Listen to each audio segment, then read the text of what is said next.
Assalamualaikum warahmatullahi wabarakatuh.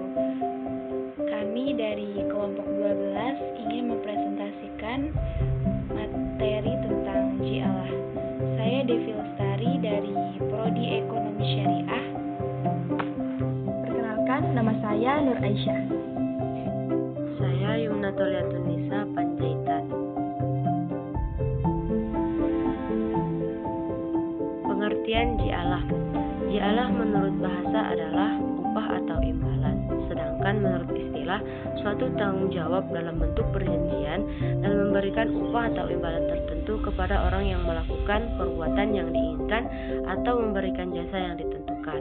Dari dua pengertian tersebut, kita bisa mengartikan ji'alah itu suatu akad perjanjian yang mana pihak yang mengerjakan suatu pekerjaan yang telah ditentukan akan mendapatkan imbalan. Dasar hukum ji'alah terdapat dalam Quran Surah Yusuf ayat 72 yang artinya, penyuruh-penyuruh itu berkata, kami kehilangan gelas piala raja dan siapa yang dapat mengembalikannya akan memperoleh bahan makanan seberat beban unta dan aku menjamin terhadapnya. Ayat ini menjelaskan bahwa pada saat itu mereka mempraktekkan ji'alah dalam bentuk sayembara. Bagi siapa saja yang mendapatkan gelas piala raja tadi akan mendapatkan hadiah bahan makanan seberat beban unta. Jadi, akad ji'alah tetap sah jika imbalan yang diberikan berupa makanan atau barang, bukan uang saja.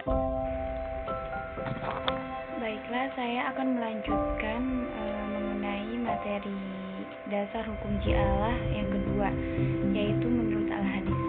Dasar hukum ji'alah menurut Al-Hadis ini terdapat pada hadis riwayat Imam Al-Bukhari dari Abu Sa'id Al-Khudri, yaitu tentang kisah sekelompok sahabat yang sedang safar kemudian meruqyah pemimpin sebuah kampung yang digigit ular dengan surat Al-Fatihah.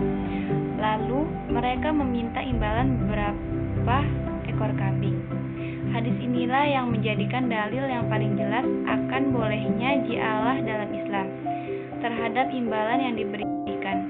Apa yang dilakukan sahabat tersebut adalah suatu amalan yang sama sekali tidak diingkari oleh Nabi Shallallahu Alaihi Wasallam. Tidak adanya pengingkaran tersebut mengindikasikan bahwa amalan itu adalah amalan-amalan yang sah dan tidak diharamkan oleh Islam.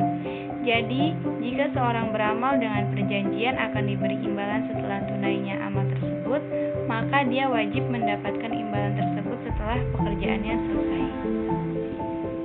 Jadi yang selanjutnya itu bentuk akad dalam ji'alah. Jadi akad ini sudah umum dalam segala transaksi muamalah yang berbasis syariah. Akad ini sebagai rukun dalam sebuah transaksi muamalah, begitu juga dalam ji'alah. Jadi bentuk akad dalam ji'alah ini pekerja tidak disyaratkan mengucapkan lafaz qabulnya. Di sini saya akan menjelaskan cara pengaplikasian proses akad ji'alah. Pengaplikasian proses akad ji'alah terbagi menjadi dua konsep. Yang pertama di dalam perbankan, yang kedua di dalam kehidupan sehari-hari.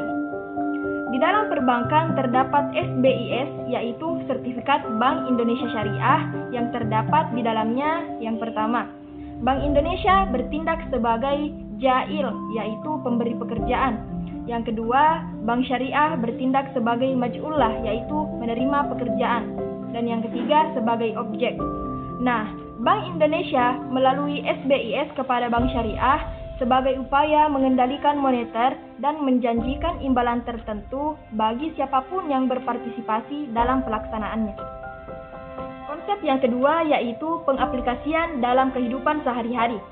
Yang pertama di dalam bidang pendidikan, contohnya sebuah universitas membuat ju'alah bagi para mahasiswa yang melakukan penelitian ilmiah dengan imbalan penghargaan dari rektor. Yang kedua di dalam bidang bisnis, contohnya ju'alah untuk membuat sistem pembayaran modern untuk memudahkan di dalam bertransaksi. Yang ketiga di dalam bidang iptek, contohnya ju'alah untuk membuat alat-alat rumah sakit untuk keperluan bedah. Selanjutnya perbedaan ji'alah dan ijarah. Sebagaimana yang kita ketahui, ji'alah adalah janji atau komitmen untuk memberikan imbalan tertentu atas pencapaian hasil yang ditentukan dari suatu pekerjaan. Sedangkan ijarah adalah sewa menyewa yang jelas manfaatnya dan jelas tujuannya, serta dapat diserah terimakan, boleh diganti dengan upah yang telah diketahui. Nah, perbedaan dari keduanya yaitu ji'alah merupakan transaksi yang sifatnya tidak mengikat, sedangkan ijarah bersifat terikat.